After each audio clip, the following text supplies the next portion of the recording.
true, Dr. Zayas. Very well. Where would we be without THC? 'Cause we know that lying to us just don't know to what degree. Yeah, where would we be without THC? The Higher Side Chat Show, Greg Carlwood and Company. How's it going, people? Smoking a little smoke, drinking a little drink, and trying to get mentally prepared to dive right into the deep end of the pool. From sunny San Diego, I'm Greg Carlwood, and we know the deceptions of the shadowy elite run deep, and our understanding of humanity's past clearly manipulated by establishment-sponsored academics who constantly reinforce a pre-approved paradigm and treat any new discoveries with a firm, nothing to see here. Well, I think we all disagree, and dissecting the ancient past, looking for a more accurate and complete picture of the human story, that's got to be one of the most important things we can do. Of course, many alternative researchers have been examining ancient texts, ancient megalithic structures, ancient man-made underground tunnel systems, and more in the quest for reconstruction, and it seems increasingly likely that the story of our past is a lot weirder than we've been led to believe. From ideas that humanity was genetically engineered by an ancient alien race, and more literal interpretations of the cosmic war described in the Vedic texts, to the understanding that man was at the very least more in tuned and conscious of other forms of non-human intelligence, it's a glaring juxtaposition to the mundane 9-to-5 Rockefeller-Rothschild reality of today, and I'm always eager to hear new information and ideas about the ancient past, so today is quite a treat. This is going to be a very unique show, and several people have worked really hard to make it happen. Listeners might remember previous guest Sylvie Ivanowa, who joined me to talk about the new chronology movement, this idea that history has radically been altered during the Reformation period, and much of what we think came before the 1500s has been made up, slanted, and recreated to a staggering degree. We talked about a lot of modern discoveries that contradict the official story of history, and a lot more in that episode. Of course, she detailed a lot of this in her series, When the Survivors of Atlantis and Hyperborea Wake Up, which can be found on her YouTube channel, New Earth. I really loved that show because the new chronology movement seems to be popular, or at least on the radar in alternative circles in non-English speaking countries, Russian in particular, but it hadn't really made it to an English-speaking audience very often at all, and I was very proud to take part in that. And you might remember a discussion about going deeper into what non-English speaking researchers are coming out with. Well, I've asked Sylvie if she would be willing to translate an interview between me and one of her personal favorite Russian researchers of ancient antiquity, Alexander Koltypin.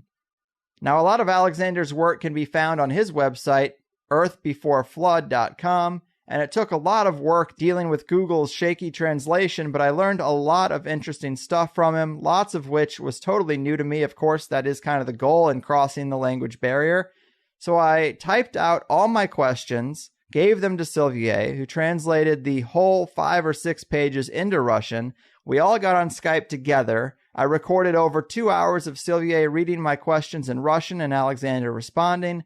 Then she took the recording and translated his responses, and then she sent me a recording of her reading his responses in English. She did quite a lot, and I owe her big thanks. I tried to make this sound as natural as I could, but it does get a little clunky at parts, but I think it's well worth it, and big thanks to her for the hours and hours of her time again to help make it happen. Do check out her New Earth channel or the amazing redesign she's done on her website, megaliths.org. So many sites around the globe mapped out and expanded. It is really great, but big thanks to both of them. I just wanted to explain to you guys what was going on. It is a unique show for sure, so I hope you appreciate what comes out of it. Now, one last thing before I introduce the guest and get this party started. We did get a new song made for the show. It is a bit of a personal milestone for me because about 10 years ago, I went to see one of my favorite artists, They Might Be Giants, in St. Louis. And they had a quirky opening act that was a long-haired, white-suited guy with an accordion named Cornmo. And this is the kind of uniqueness that I'm already going to be on board with out of the gate. But not only did I really like his style and his music, he did a cover of Queen's We Are the Champions, where in the middle, he broke down his personal story of working in a shitty warehouse to get by, knowing that he wanted a greater life, so he practiced the accordion as much as he could. He let the hate for that bullshit job fuel his playing more and more until he got good enough that he got invited to tour and play in the circus. So he grew a pair and he took the risk, and now he's out there living the dream, and we are the champions, my friends. You know, it was great. It really was. Well, that resonated with me so much. It stuck with me all this time. I was always worried about having the same type of struggle. And now that we're doing well, I contacted Cornmo, who's still out there making music, and I told him how inspiring he had been and how thankful I am to be living my dream instead of a passionless 9-to-5. And he wrote a new song for the show to add to our list of rotating tracks. I personally love it. It's just the kind of thing I'd expect from the guy, and I wanted to give you listeners a little context for why you're hearing it and why I think it's so great. So I'm going to debut this Cornmo masterpiece for you, and then I'll be introducing Alexander and getting the ball rolling with Sylvie Ivanowa. So park your ass and pack your glass, and I'll see you on the other side.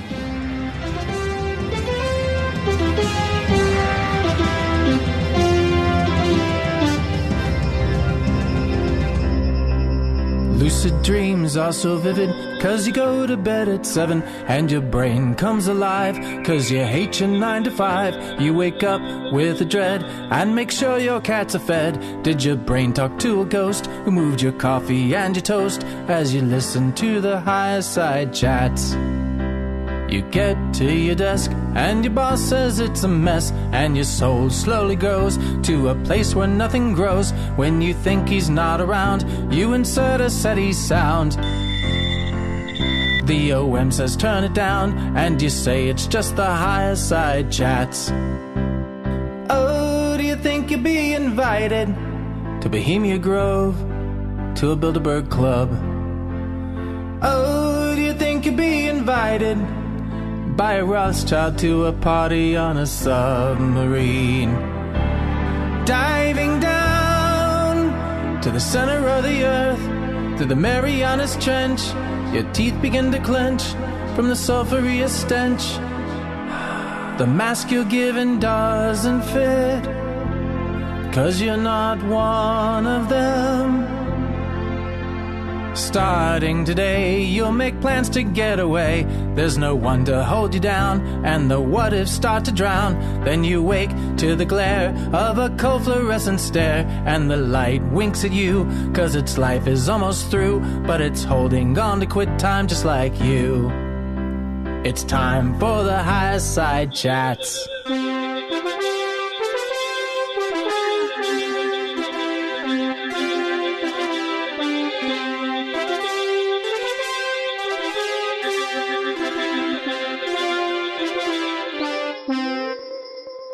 That's what I'm talking about. The magic of Cornmo. All right, people. I am happy to be playing my part in bringing Alexander Koltypin's work to an English-speaking audience, I think for the first time, at least probably being the only 2-hour English-speaking interview with him.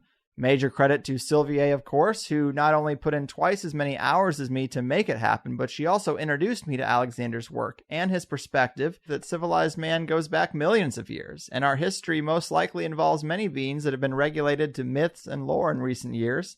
And for those unfamiliar, Alexander has quite the resume. He graduated with honors from the Moscow Geological Prospecting Institute and took postgraduate courses at the Institute of Oceanology at the Russian Academy of Sciences.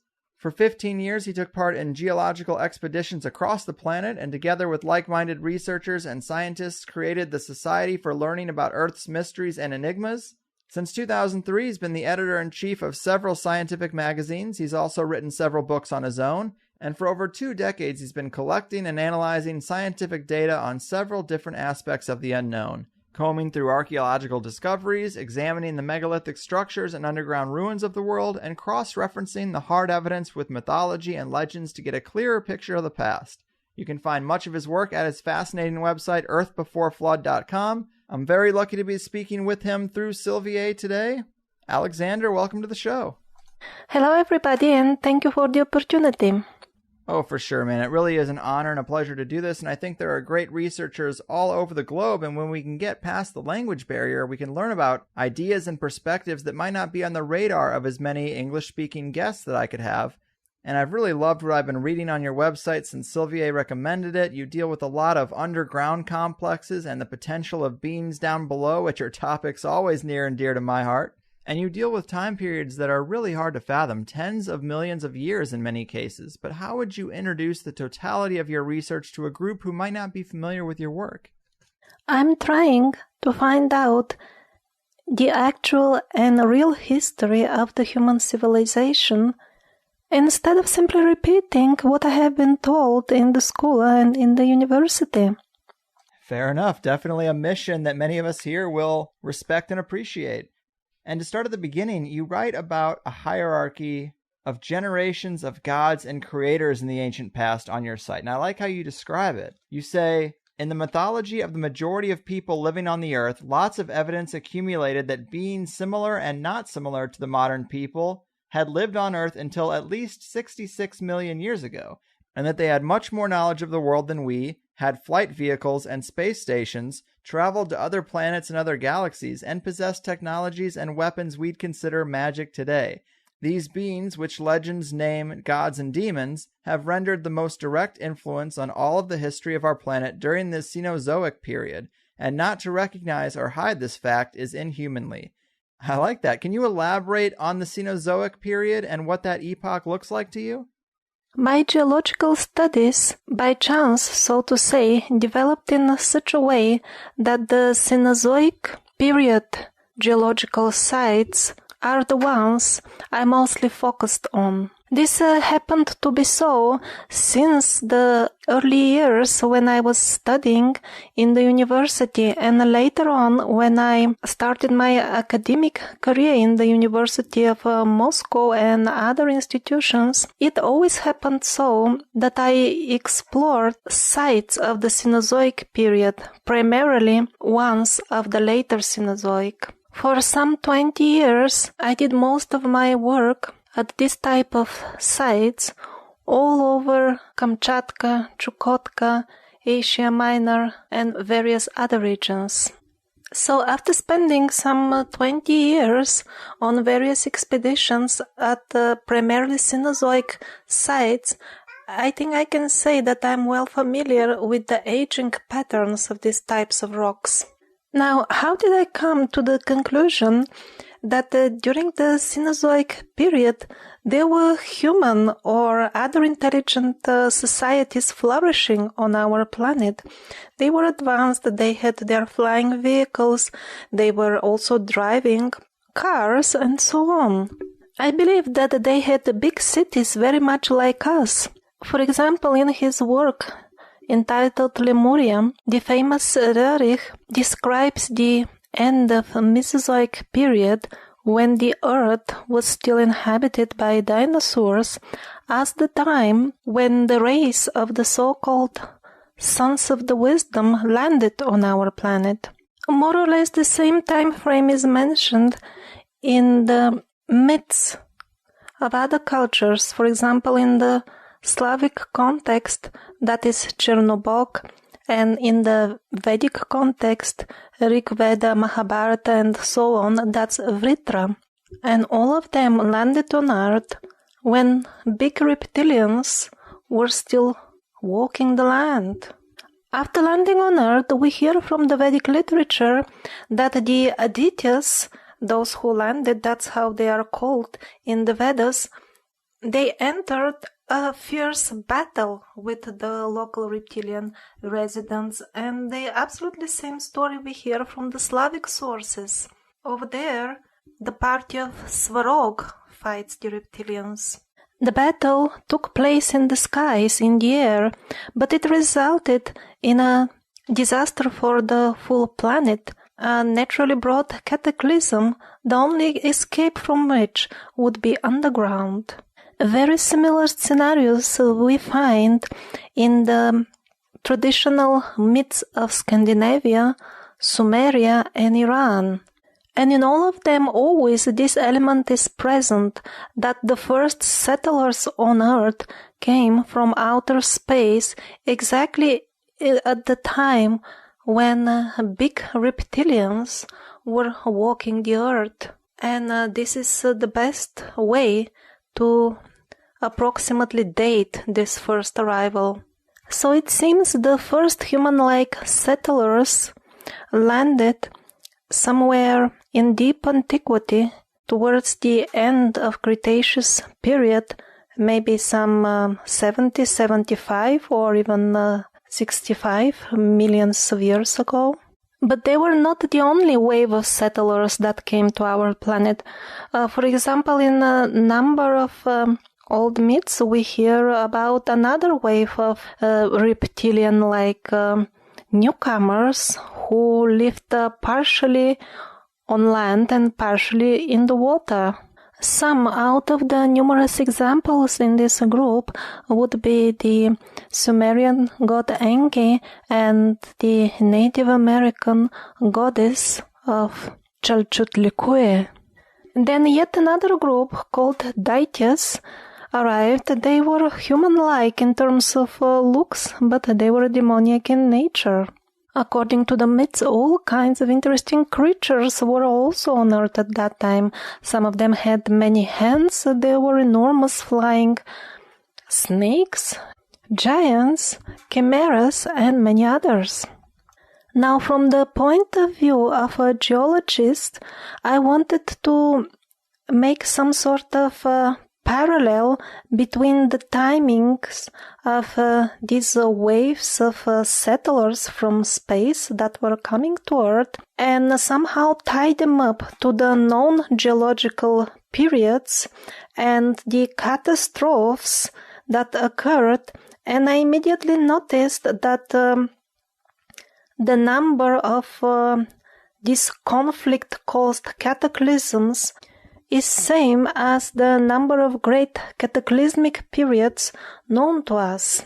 So after attaching the historical data of the myths to the geological timeline of Earth, I found out that actually the Neogen period was particularly rich in intelligent activity on Earth. Part of the Neogen period, and in particular the middle and the end of the Miocene period, namely some 15 to 5 million years ago, was a time particularly rich in culture and human activity. And it seems that most of what we call fairy tales and myths actually reflect events that took place at that time. It was a time when elves and gnomes and all kinds of exotic serpents lived around. And indeed, in the layers, geological layers to that time, we find really lots of ruins of buildings. And not only buildings, the layers, the geological layers belonging to that period are extremely rich in vehicle tracks, and such tracks can be found on almost all continents. Yes, the tracks are very interesting. I've seen them on your website. Definitely something you are known for analyzing. And I do like that you write about werewolves, fairies, demons, lizard people, serpent beings, and a lot of other creatures usually thought to be fantasy or mythology, but you're not shy when it comes to writing about these beings as if they were real. That's interesting to me. What do you think are the best arguments or the best evidence that these were real beings on the Earth and not just fantasy like academic authorities tell us? There was that old movie about the unicorn, and the slogan of the movie was, "Whatever you believe in, that's the reality." But this is more of a poetic answer, I know. Well, in the case of the large reptilian inhabitants of former Earth, we have an abundance of archaeological findings, and those are the skeletons of various what we call dinosaurs. Moreover, we have all kinds of varieties of dinosaurs. Some of them live on land, others swim in the seas, and yet others fly in the skies. And the same are the descriptions of the reptilian dragons. That's how they're called in the context of what usually people call myths. These are simply different words for the very same thing. And by the way, the most recent related dinosaurs discoveries point towards the fact that dinosaurs also survived the great catastrophe, at least to some extent, and some remains were dated to 55 millions years ago. And a very interesting dinosaur-related case was reported from me by a business owner from Laos. So what happened over there was actually that a Japanese team of scientists performed dating on dinosaur remains, and those showed results of only 17 million years of age. When the news came out in the scientific community, another American team arrived on the spot and put a ban on the information so that people don't get confused, But I personally had my friends, the business owners, visit the local museum and inquire about everything in detail, and that is the source of my information. In terms of beings with many hands, no, we don't have any confirmed findings in terms of bones, for example, but the parallels in the myths of variously supposedly unrelated cultures are too many to be just a pure coincidence. For example, we hear about the ancient Chinese giant Qi Yu. He was flying, he had also many hands, and he was flying on a chariot in the skies, very much like the Indian demon Ravana. And in China, he is straightforwardly considered as somebody who landed from space. Also, the myths of the Sumerians, the Greeks, and even Native Americans are abundant with this type of creatures. For example, the Hopi Indians, without any doubt, consider themselves descendants of a space traveler, something like a spider woman. She also had many hands. And in terms of chimeras, it seems that they lived even in the not so far away past. For example, Saint Bartholomew was a contemporary of Christ, and he himself had the head of a dog. Bartholomew the Apostle was highly respected by Christ himself. He was a preacher of the true faith, and even up to the 15th century he was depicted on the church frescoes the way he really looked like. And only after that point this started to be considered inappropriate, and subsequently he was depicted with human head. In terms of tribes consisting of people with dog heads, we also see such historic records in the travels of the Alexander the Great, his conquests.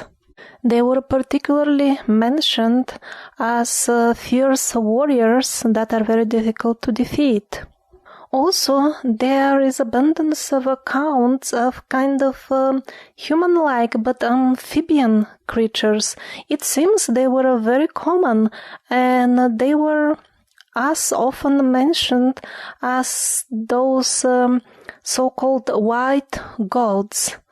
They are literally everywhere in China, in Japan. Even the brother of the sun goddess Amaterasu was one of them. The legend of the Mayan tribes are also full of such type of accounts of amphibian creatures. Amongst them would be the Fomorians of Ireland, of course. And in Egypt, it's interesting, amphibian creatures were ruling Lower Egypt parallel at the time when the race of the white gods was ruling Upper Egypt. And as if by some rules, always some sort of an amphibian creature would intermarry somebody from the white gods, and the offspring, the result of such an union, would become a ruler of the Mayas, the Sumerians, the Chinese, the Japanese, always the same story. So the myths of nations divided by oceans tell the same story, even in minor details, and this cannot be the result of a pure coincidence. Well, you are right. The similarities in stories are hard to ignore, but I wonder if there might not be another explanation for how such ideas could cross the ocean, because we know that entheogens and psychedelics were much more common in cultures of the past. What's described on DMT trips today are also very similar types of hybrid beings to what was described then. And maybe in the past our connection was so much stronger to them that it was more of a physical thing. But is it possible that these monsters and chimeras and creatures that people were seeing and describing and writing about weren't literally on the earth but were more shamanic in nature? I think they had very real forms and bodies like ourselves, because the depictions of them mixing amongst the historic figures are abundant in Laos, in India, in all this South Asia. In the Buddhist temple, they are accepted as absolutely real saints. Their statues are found and worshipped along with the statues of Buddha himself. In Laos, in Cambodia, people worship them so wholeheartedly. They bow before them, hug them, pray to them, as much as they do to Buddha. At a certain location in Mekong, once per year on a certain day of the lunar calendar, the Nagas, the serpentine creatures, that's how they call them, they still live under earth. So on this particular day, they send to the surfers balls of fire. And this is an event of the magnitude of the miracle of the holy fire in Orthodox Christianity. Good points. It's compelling, but I think there is a way for these entities to be well-defined and widely depicted and heavily worshipped and have them still be shamanic in nature, or something like Crowley's Lam. But to talk more about the Earth in the ancient past, within the Cenozoic period, it seems like we have smaller chapters that we can examine. Can you talk to us about the Paleocene and Paleogene periods from 65 to 34 million years ago? What was the world like then? Was this the Golden Age people refer to? I know you mentioned a water vapor envelope that covered the globe, which sounds a lot like the plasma envelope talked about in the electric universe model. But what can you tell us about how the Earth was different back then? When we speak about the Paleogene and the Paleocene, first of all, they are considered to be relatively well studied due to the extensive drilling related with the oil industry, drilling in the Arctic and Antarctic regions. So what is extremely interesting is that the climate was same all over the planet. We didn't get at that time those climate zones like now, equatorial, subequatorial, tropical, subtropical, and so on. That did not exist. The temperature was pretty much stable, between 25 and 30 degrees Celsius. On what we now call Arctic, magnolias were flowering, palms were growing, tortoises and crocodiles were roaming around. This is not some sort of hypothesis, it is pretty much a proven fact, because we are drilling so much all over the place, and the remains of such plants and animals are coming up in great abundance. And I personally don't find any other reasonable explanation besides the one that the full Earth was covered by a vapor envelope, so to say. Some American researchers even go further exploring this hypothesis. They not only talk about this vapor envelope, but also they suggest that there were rings around the Earth as well. So native people from all around the world talk about a bygone golden age when the climate on the full planet was very mild and pleasant. All the food was growing by itself just because nature was so rich and abundant. So such descriptions very correctly depict the time when the Earth possibly had this vapor envelope around, which was creating such favorable conditions.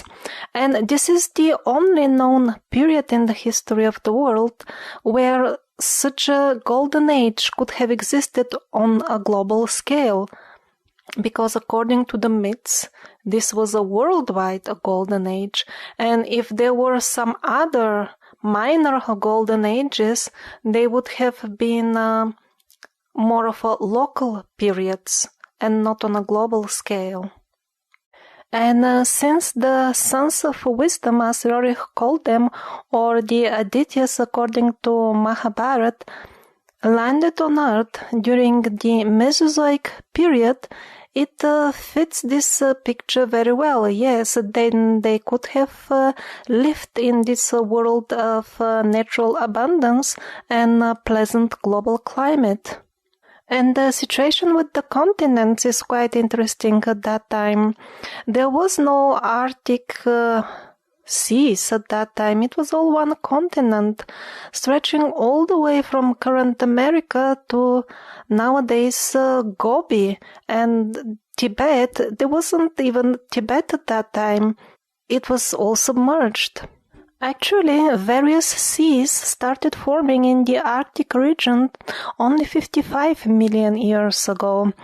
It happened gradually, and only then this continent that was known as Laurasia before that started cracking, the seas started appearing, and gradually it started all looking what we see on the famous map of Mercator. And this is the exact same story that we hear from Mahabharata, from the Sumerian own history, from the myths of Iran. There were these white gods, and they lived in the north. They say explicitly it was in the north. The nature was giving everything in abundance. The life was like, for our standards, something like an eternal holiday. They lived in peace and harmony and coexisted with various huge reptilians / dragons or dinosaurs. It was very interesting because when I saw once artistic depiction, the idea of an artist, how the Earth would have looked like at the time that it had this shield or envelope of vapor, it strongly reminded me of the depictions that we have of the planet Uranus. Then I started researching about the Uranus. Moreover, it's got those rings, and the Earth might have had such as well, according to the hypothesis I mentioned earlier. It turned out that Uranus has got a hard core, as hard as our Earth, and then on the outside it's got this envelope. So all we know about Uranus is not direct, of course. These are still models of what we think it is, but they say inside it is pretty small, and it rotates independently of this outer covering. We don't really know what is this covering made of, but it is entirely possible that it is made of air, and it does create this greenhouse effect the envelopes have on the planet below.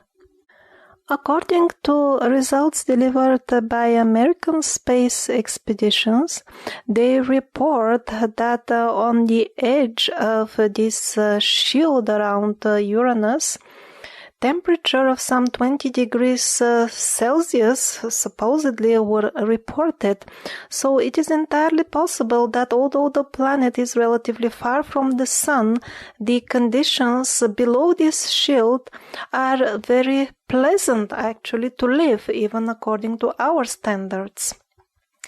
Also, there is a good number of myths suggesting that at the time when the Earth was embraced by this vapor shield, it was also located somewhat further from the sun than it is currently. Interesting. So I'm trying to go about this fairly chronologically, and this brings us up to the Neogen period, which is considered to be 23 million years ago down to 2.5 million. Which is apparently 10 million years after the Golden Age period. I mean, so much can happen in these kind of time spans, but this Neogene period is the place where you date a lot of the underground tunnels and complexes to, and I think they are amazing. But what happened leading up to this period that caused all this underground construction we see? Well, I must say that the beginning of the Neogene period definitely stands out as very interesting. That would be some 23 to 17 millions of years ago. So, for some reason, the surface of our planet at that time became as hot as Venus. Even the gods could not live on it. And some of them returned even to heaven. And then as we try to recreate the situation from various myths from all around the world, we have the Earth with dark and light half. It's really not clear. Did it stop rotating, or somehow the axis was horizontal? How could such effect be achieved? It's not really clear. In other words, half of the planet was permanently in light and half of it permanently dark. But the most drastic changes in history start afterwards, when this vapor disappears, and then people can see a blue sky, they can see the sun, they can see the moon and the stars, but also the full race seems to be somewhat downgraded. They start, or let's say we start living much shorter, and for example we start delivering our babies in usually horrible pain, while before that it was quite easy. In other words, the bodies of the humans before that were nearly immortal, that long they lived. But after these drastic changes, we become the mere mortals we are nowadays. And then, judging from, again, lots of myths all around the world, somehow the full saga started developing much faster, and people started organizing wars, fighting each other.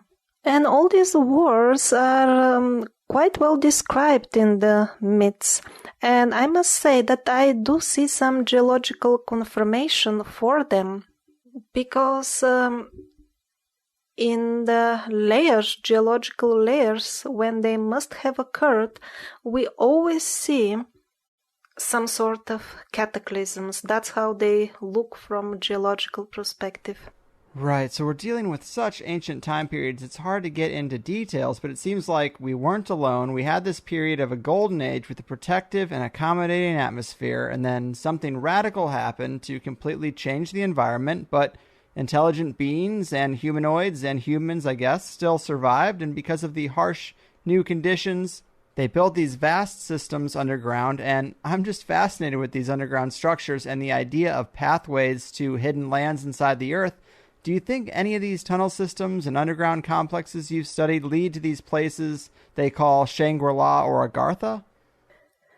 Yes. In the midst of nations on all continents, we hear about wars so terrific that after that, people had to hide underground to remain alive. And indeed, we see a massive amount of entire network of underground cities stretching on almost all continents in the region of South Europe, just full of them. Then going all across Asia, China, Japan, everywhere.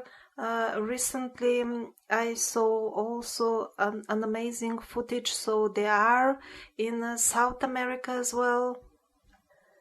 In Turkey, they are found in great abundance and they are better known. Those sections of them here in Russia, we have them in Crimea.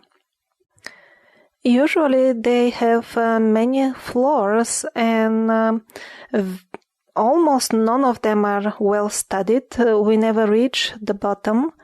We never dig so far.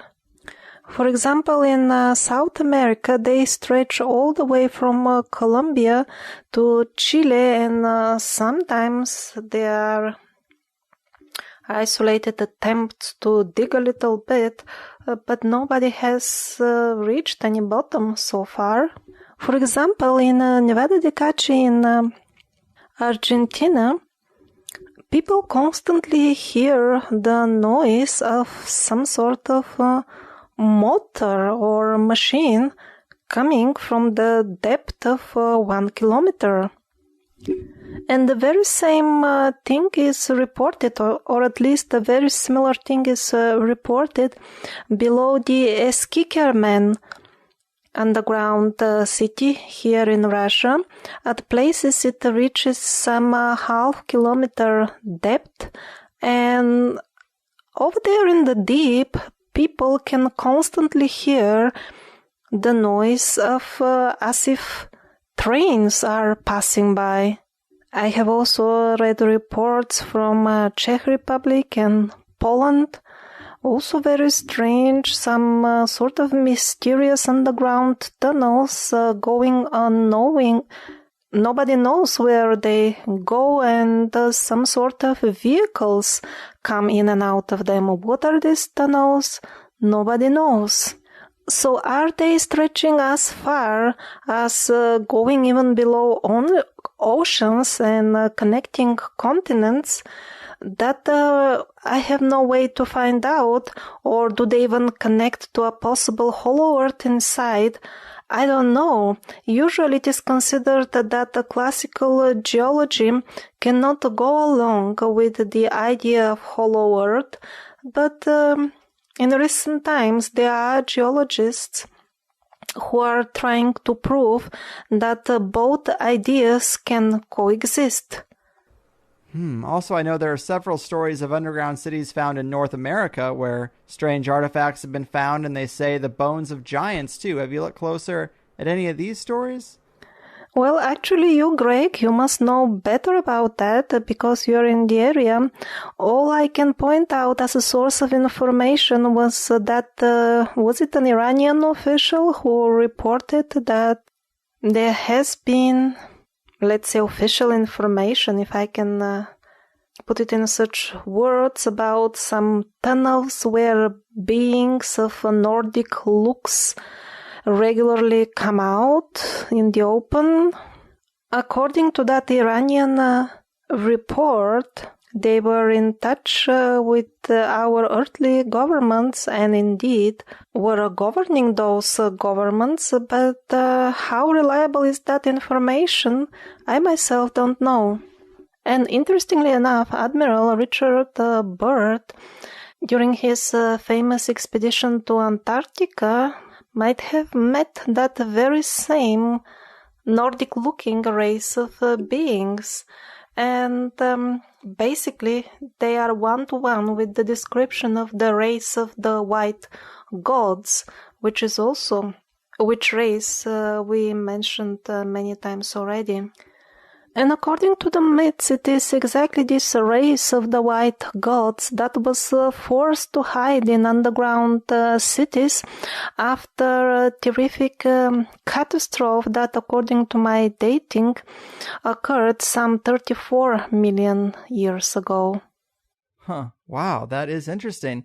And one amazing example of these tunnel systems that you write about is in Tibet, where you say, amazing underground structures and caves created by nature and man-made tunnels and cavities apparently are located under the palace, the residence of the Dalai Lama, in Potala, located in the Tibetan capital. I mean, this is super intriguing. Is there anything else you can tell us about this particular pathway? Actually, the entry to Agartha is supposedly somewhat south of Potala, somewhere in Mongolia, as described by Ossendowski. When the Hyperboreans left their land, supposedly they separated into two groups, the on-land kingdom of Shambhala and the underground kingdom of Agartha. It is hard to say at this point, is that true or not. I myself use as a source the work of Sergei Volk. He is going on expeditions in those regions. According to the locals in that area, the king of Agartha sometimes comes out on the surface and moves openly amongst people. This has happened 5 times until now. He rides on a white elephant, and by the way, this is a well-known attribute of Lord Indra. And Indra happens to be the king, the supreme ruler of the Adityas.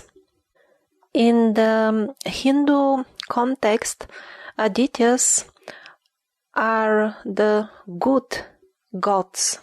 So possibly they are still ruling us, they are looking after us in one way or another.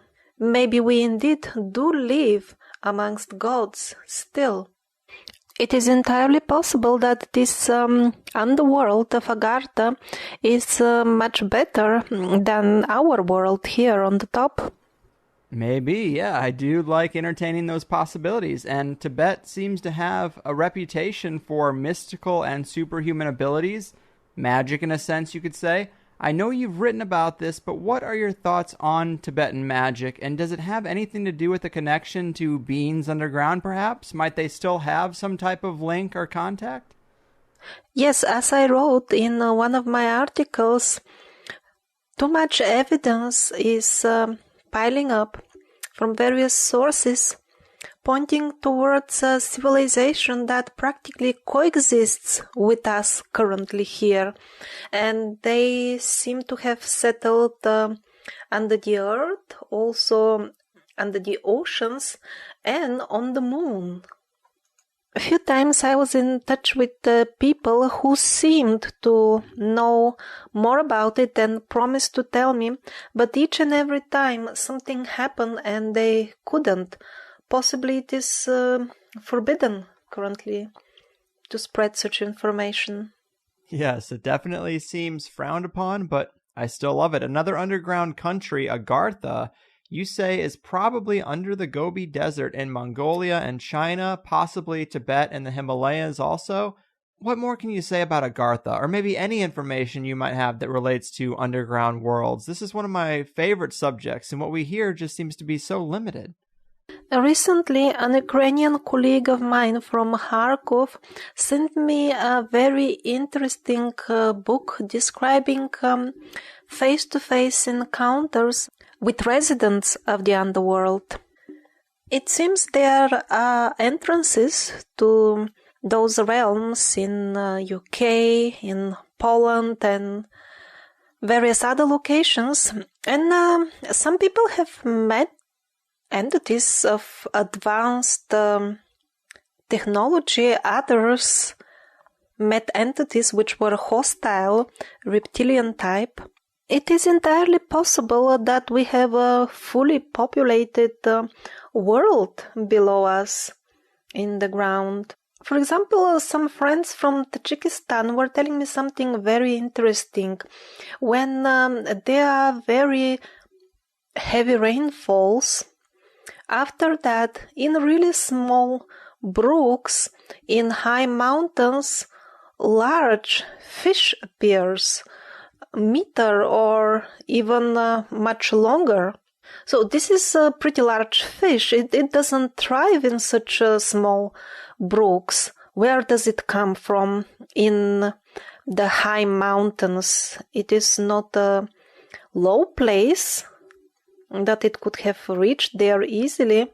It's entirely possible that it actually comes from the underworld.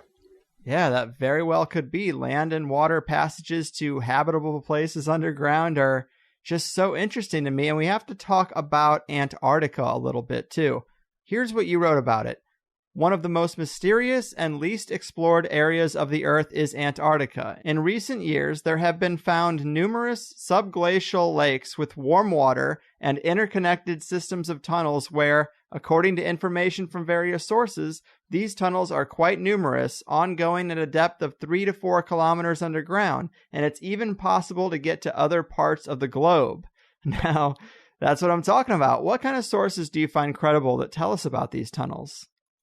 Yes, the existence of Lake Vostok is fully confirmed, and yes, various sensors have determined that there are warm temperatures there. It is supposed that there are some sort of primitive organisms as well, but the rest of the interesting stuff that you are asking about, I really don't know, and it is not my specialty either, so I could have even missed out some information on this topic. That's fair, but I was glad to read that you find it a bit mysterious too. This is also a bit outside of your wheelhouse, but maybe we can tie it in. You wrote about this other place, Nevado de Carchi. I think it's in Brazil, if I got that right, but you mentioned it's one of the areas of, quote, maximum UFO activity that attracts researchers from all around the world. Can you tell us more about that area? Do we find vast underground systems there as well? Well, I was under the impression that this is actually Argentina, but you are closer to those regions, Greg, so your information could be more correct than mine. But anyhow, this is a region with a high concentration of UFO sightings. And as we mentioned, people hear some sort of machinery working below the Earth's surface. And the same thing we have in Speakme. I don't know if they see flying objects above Speakme, but interestingly enough, currently I'm in correspondence with a lady from Spain. We are organizing an expedition in that region, and she has been telling me that regularly in certain regions of Malaga, flying objects rise as if from the ground itself. And when we're talking about sustained underground civilizations, people might be inclined to wonder about the viability of that. How could beings survive and thrive underground? How can they grow crops? How can they get around without sunlight? You know, these kind of things. Some stories do talk about a strange glow, and I know you wrote about that as well. What's that about? As far as the glow is concerned, most definitely yes. I have heard about it from Professor Dr. Yuri Zubritsky, who is honorable member also of the Peruvian Academy of Sciences. So he has seen himself a number of entries to the underground tunnels in South America, and in a number of instances he most definitely reported seeing the glow. Some local people say it is seen in the areas where treasure is buried. That glow has got somewhat of a bluish hue, and it is reported also in the underground tunnels below Tibet and other places. Apparently there is some source of light that we are unaware of. It could be also some sort of technology functioning on a principle totally unknown to us. The Tibetan Lama, somewhat of a controversial person, Lamson Krampa, He claims to have been in some of these underground chambers, and he says that he descended there, and he described the spherical ball that was the source of this glow. But anyhow, it is absolutely possible to grow plants under artificial light. At one point in the past, I myself had a lot of indoor plants, and I was very curious if I can grow them in such conditions. I made my own experiments. What kind of light do they like?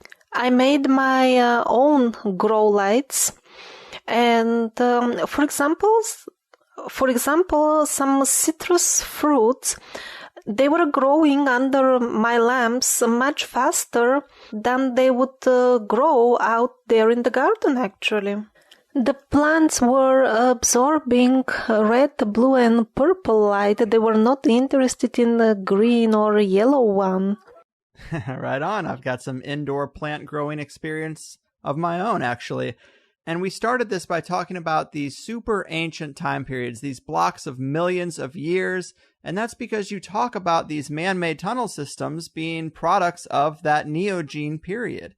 How can we get reliable dates for things thought to be millions of years old? How can we make that calculation accurately? It is extremely hard to date buildings of extreme antiquity. In most cases, the best we can do is when we see that they are covered by later layers, and then we can conclude that they have been there before these layers that are covering them. Other indicators that could give a clue are the degree of erosion, and also if we have mineralization, which also takes a very long time. Those could be indicators as well. For example, the underground cities of Cappadocia can be dated to some extent. They must be older than 5 million years because layers that are considered to be 5 million years old are covering them. And when I say covering, I really mean that in a few locations they are really wrapped around the ruins. They follow their outer shape. So that's why Cappadocia is surely older than those layers on the top of it. Now, how much older, that is another story. While the majority of other historic sites look rather newish compared to the Cappadocia ruins. Just the visual difference is striking by itself. Those that were built during the Middle Ages, or let's say 1,000 or 2,000 years ago, they look visibly younger. They look as if recently built, actually, compared to Cappadocia. Yeah, Cappadocia is such an amazing site that I would love to see someday.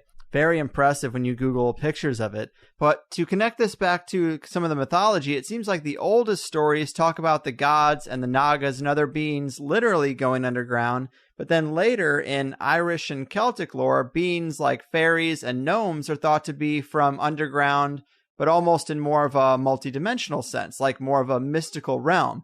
Do you think these stories just changed as they got further from the original source and lost contact with these things? Or is there more of a multidimensional element that we're not considering?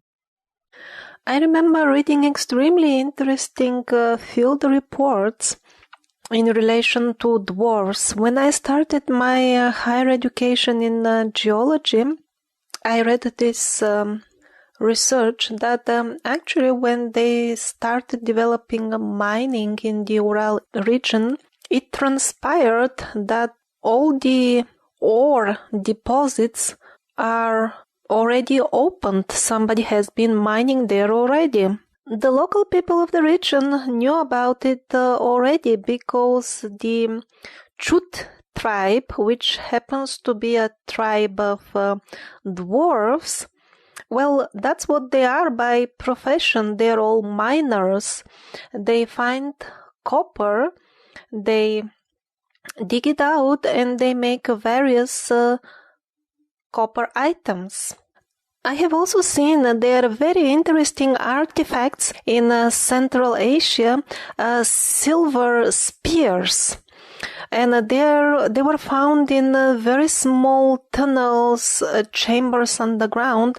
Of course, the official explanation is that some children, maybe 1 or 2 years old, were actually making and going into these small tunnels. But when you see the actual situation, how small the tunnels are and everything else, it's obvious that the explanations are absolutely ridiculous. Actually, very respectable scientists have conducted numerous expeditions, and they made amazing discoveries connected with this race of dwarves. Their settlements were found all over the Nordic regions of Russia, and that continued up to the 30s of the last century. More or less, that was the time period until they mixed more or less with us, lived in our areas, and after that suddenly all of a sudden they left. Actually, this tribe, this race of dwarves, locally called Chut, is very well known amongst the native residents of these regions in Siberia. In up to the 17th and 18th century, they maintained regular connections with us. There were messengers, sometimes going backward and forward, exchanging all kinds of information with humans. Also, there were some sort of trade exchange. People would buy copper items from them and give them things that they would be interested in. And all this was, interestingly enough, fully confirmed and very well documented by a number of absolutely respectable scientific expeditions. The reports are still there, but they are not included in the official curriculum of the modern education on geology, simply because it doesn't fit with the official paradigm. It's a very curious thing when things like that happen, and deception and cover-ups are always angles I like to point out in these kind of things. And a quote that's kind of relevant that I got off your site is, you say that it is necessary for one to find courage in him or herself to acknowledge that a lot of textbooks for schoolboys and students and lectures in colleges and universities are inaccurate. I definitely agree with you there, man. Do you think some of this happens out of ignorance and just not being able to keep up with recent discoveries, or are we purposely misled about our past? Yes, most definitely this is done on purpose. Just a recent example, now here in Russia they're introducing a foreign type of education. Well, what does it mean exactly, foreign? They're teaching much less stuff to people, actually, much less. They make them specialists only in a particular area, particular field. For example, we have physicists.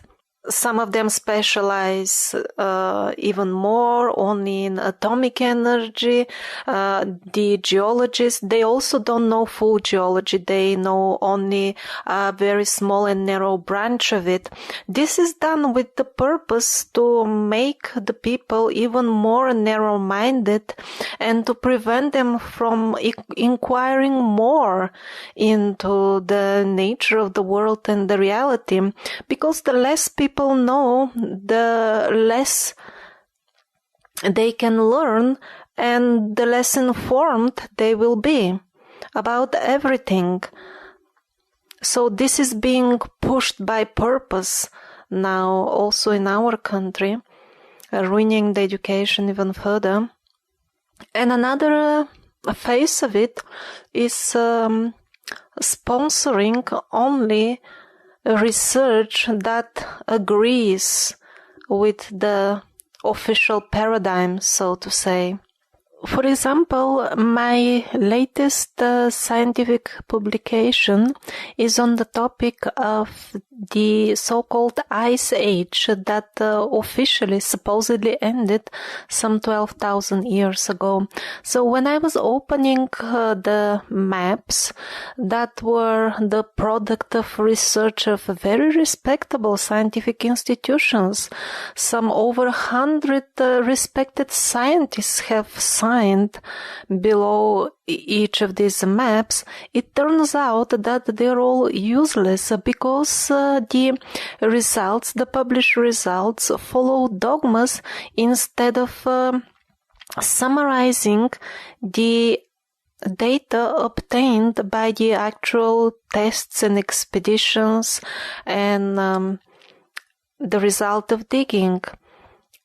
If you read the actual field reports of these very same scientists, you will find out that the mammoths lived in a warm climate. There were deciduous trees now growing in what is now very cold parts of Siberia. Also, in the official conclusion of their work, we see that the climate zones were like now, more or less, just colder supposedly in that period. But in reality, their field results show that they were somewhat tilted because at that time the North Pole was somewhere in Greenland, probably. So the climate zones were also sideways, not what we would call nowadays straight. So all these things you find in their actual field reports. But as far as the conclusions of the excellent work they have done actually, they had to publish something completely different, something that does not correspond to their actual research. And the only reason for this is that otherwise they would lose their job. They would not get paid. Their institution would get closed down. This is the reality. In this way, people are being tricked into believing in all kinds of dogmas, like, for example, that we came from the monkeys and other stuff like this. They believe it because of the authority of the scientists that have signed below that and are still signing. But what people are not aware of is that these scientists are not signing because of their actual research, but because of these financial considerations that I mentioned earlier. Well, guys, that just about does it for us. I could not be more grateful to both of you. It really is fascinating stuff, and I'm so happy we were able to actually make it happen. Thank you very much again to all of you, and we wish you a nice day. All right, you too. Thanks again, guys. Goodbye. Goodbye. Goodbye. There we have it, guys. Whew, that took a lot of work. It was really worth it, though. Alexander knows so much about the underground structures. I was really happy to hear what he had to say. Sylvie was quite a champ because I had some odd questions in there, and she went for it. She had to go through this whole 2 hours at least 3 times to do it live, translate it, and then read it through, so please thank her if you can. As I mentioned in the beginning, she's running the site megalithics.org. If you go there and you click on Join in the Field Research, she has sites all over the world listed that they could still use some more pictures or footage of. You might be surprised to find out you live near one of these sites, and maybe you could contribute to this project and see a badass place at the same time. Also, New Earth is her YouTube channel with tons of interesting related info as well. Alexander Koltypin, super awesome to hear his perspective, how he interprets mythology, but the bread and butter here is his knowledge and research into these underground structures and tunnel systems. And his website, once again, is earthbeforeflood.com, and you can get by with Google Translator and read a lot of fascinating stuff. He has huge portions of books that he's written up there and available for free. Lots of great pictures on both of their sites. And there were just a few parts of my lengthy, wordy questions that didn't get translated to him since they were just referencing things I found on his site, but I did want to point them out here. He mentions this guy Hans Ulrich von Kranz, who published a book in 2006 called The Swastika in the Ice, which I can't find reprinted in English because I've looked, but going back to Nazi explorations of the inner Earth, he wrote, "To continue the research in Antarctica, on October 11th, 1938, Hitler ordered to allocate 5 submarines with special onboard accommodations to investigate. In early November, they located an underwater tunnel in the vicinity with the output of warm water. They entered the thick of it and floated into a lake with warm fresh water in a giant cave. Obelisks with inscriptions were found. In the same year, on December 20th, they found an artificial mine with even and smooth walls steeply sloping down, and next to them a stone statue of a 4-legged winged animal with fangs bared. Between 1939 and 1941, they also found 2 abandoned cities within the entrance to the cave." I mean, that's pretty amazing stuff, you know? I would love to read that book. Alexander also went on to mention, it comes up again later here, saying, at the end of December 1973, Jacques Cousteau discovered the entrance to the underwater tunnel. Immersed in it, divers went through into a huge cave. Inside, they also saw obelisks with strange inscriptions and the fanged sculpture. They went no further because the tunnel mysteriously killed 5 people. Interesting stuff. And I was trying to find that Swastika in the Ice book. Like I said, I couldn't find an English translation, but I did find this article archived on the site whatdoesitmean.com, and it's obviously related. It's kind of long, but it's probably worth the read. So it says, "A shocking Ministry of Defense report on the Russian scientific team that has successfully drilled 3,768 meters into the world's largest submerged lake on the continent of Antarctica.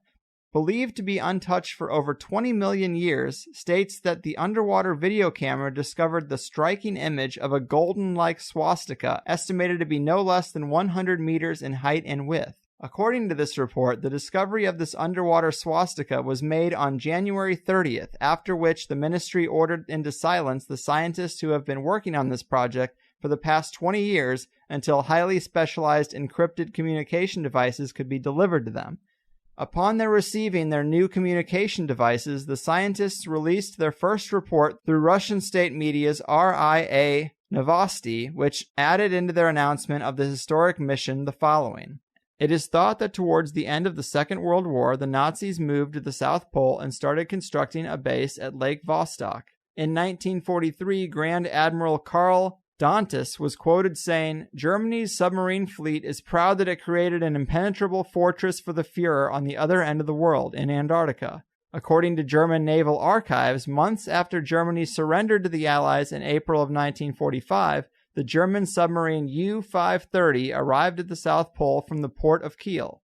Crew members constructed an ice cave and supposedly stored several boxes of relics from the Third Reich, including Hitler's secret files. It is also rumored that later the submarine U-977 delivered the remains of Adolf Hitler and Eva Braun to the Antarctic base for the purpose of DNA cloning. The subs then entered the Argentinian port of Mar del Plata and surrendered to authorities. Lake Vostok is the largest of more than 140 subglacial lakes found under the surface of Antarctica. The overlying ice provides a continuous paleoclimatic record of 400,000 years, although the lake water itself may have been isolated for 15 to 25 million years. The surface of this freshwater lake is approximately 13,000 feet under the surface of the ice, which places it at approximately 1,600 feet below sea level. Measuring 160 miles long and 30 miles wide at its widest point and covering an area of 6,000 square miles, it is similar in area to Lake Ontario, but with over 3 times the volume. This part's kind of review, but I'll continue. Russian interests in Antarctica, particularly Lake Vostok, were heightened after World War II, when in 1947, American Admiral Richard Byrd led 4,000 military troops from the U.S., Britain, and Australia in an invasion of Antarctica called Operation High Jump, but who were reported to have encountered heavy resistance from Nazi flying saucers and had to call off the invasion. Most interesting to note about Admiral Byrd's Operation High Jump mission was his solo flights toward the South Pole on February 19, 1947, wherein he recorded in his diary the following. 1,000 hours. We are crossing over the small mountain range and still proceeding northward as best can be ascertained. Beyond the mountain range is what appears to be a valley with a small river or stream running through the central portion. There should be no green valleys below. Something is definitely wrong and abnormal here. We should be over ice and snow. To the port side are great forests growing on the mountain slopes. Our navigation instruments are still spinning. The gyroscope is oscillating back and forth. 1,005 hours. I alter altitude to 1,400 feet and execute a sharp left turn to better examine the valley below. It is green with either moss or a type of tight-knit grass. The light here seems different. I cannot see the sun anymore. We make another left turn and we spot what seems to be a large animal of some kind below us. It appears to be an elephant. No, it looks more like a mammoth. This is incredible. Yes, there it is. Decrease altitude to 1,000 feet and take binoculars to better examine the animal. It is confirmed. It is definitely a mammoth-like animal. Report this to base camp. 1,030 hours. Encountering more rolling green hills now. The external temperature indicator reads 74 degrees Fahrenheit. Continuing on our heading now. Navigation instruments seem normal now. I am puzzled over their actions. Attempt to contact base camp. Radio is not functioning. Gotta love reports like that. But okay, this is where it gets really interesting. Though deliberately obscured by the West today, Nazi German leader Adolf Hitler was obsessed with New Schwabenland, which was the name given to the area of Antarctica located between 20 degrees east and 10 degrees west, which he believed would one day be the world capital of his master race. Soviet archives have extensive files detailing that Nazi Germany and the United States forged an alliance prior to the end of World War II, allowing Hitler and cohorts to escape to their Antarctica base in exchange for German technology that included the atomic bomb and advanced fighter jets, rockets, and flying saucer technology. Let's get weirder. Not known to all but few about Nazi German flying saucer technology were that German brothers Walter Horten and Ramir Horten were not only devout followers of Hitler, but were also the most advanced flying craft engineers in the world who not only invented the flying saucer, but also deliberately fabricated the American UFO incident known as Roswell in conjunction with the Soviets to destabilize the United States. Interesting to note in this report is it's only mentioning the golden swastika without any Nazi affiliation, which is important when this most ancient of symbols is taken into correct and complete context. Far from its being the symbol of the Nazi Empire, the swastika is our world's oldest known symbol that dates back to the Indus Valley civilization of ancient India, as well as classical antiquity, and due to the extreme amounts of time estimated in the millions of years since man last looked into the depths of Lake Vostok, it is entirely possible that what has now been discovered in Antarctica may very well be another clue to who we are and where we really came from. That's a lot, but that's pretty awesome, right? I would not be surprised if that summary was accurate. May 7th, 1945, the Nazis officially surrender. A couple months later, August 6th, 1945, we dropped the bombs on Japan. And then 2 years later, in 1947, the Nazis staged Roswell just to fuck with us. The CIA and British intelligence have done similar things, according to guys like Nick Redfern. I wouldn't be surprised, that's all I'm saying. But I do hope you liked this episode. We went from last week's show on the dangers of sugar to this week's The Inner Earth Civilizations of Extreme Antiquity. All over the goddamn map, right? Good luck determining a target demographic with that, huh? Yeah, but in the Plus show, more awesome stuff from Alexander. The way mythology explains the races of the world, where we came from, tussles with reptilians. We talked about ancient anomalous maps, and we recorded this before the last show I did with Gordon White, where I started to think about these maps as precognition or remote viewing rather than relics passed down, but they're fascinating however they got here. We also spent some time on what's really Alexander's main focus right now, the archaeoacoustics of these places, and the idea of healing effects from acoustic or wave-based technology, getting into that secret physics again.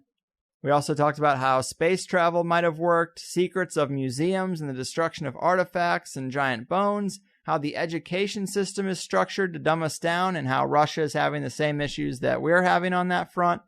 All interesting stuff. And if you appreciate the work that went into this show and going places that other people just aren't going instead of doing the same rounds with the same people and the same stuff, sign up for Plus.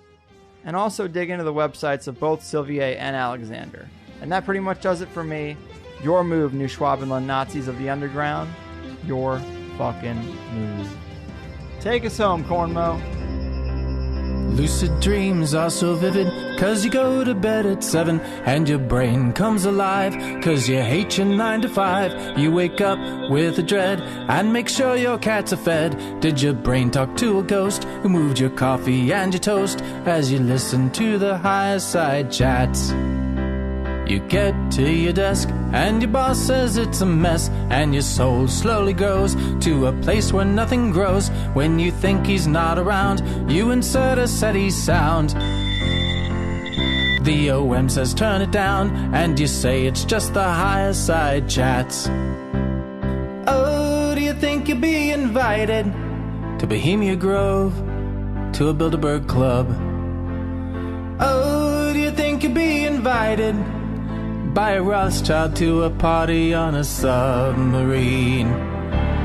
Diving down to the center of the earth, through the Marianas Trench, your teeth begin to clench from the sulphurous stench. The mask you're given doesn't fit, 'cause you're not one of them. Starting today, you'll make plans to get away. There's no one to hold you down, and the what-ifs start to drown. Then you wake to the glare of a cold fluorescent stare, and the light winks at you, 'cause its life is almost through, but it's holding on to quit time just like you. It's time for the Higher Side Chats.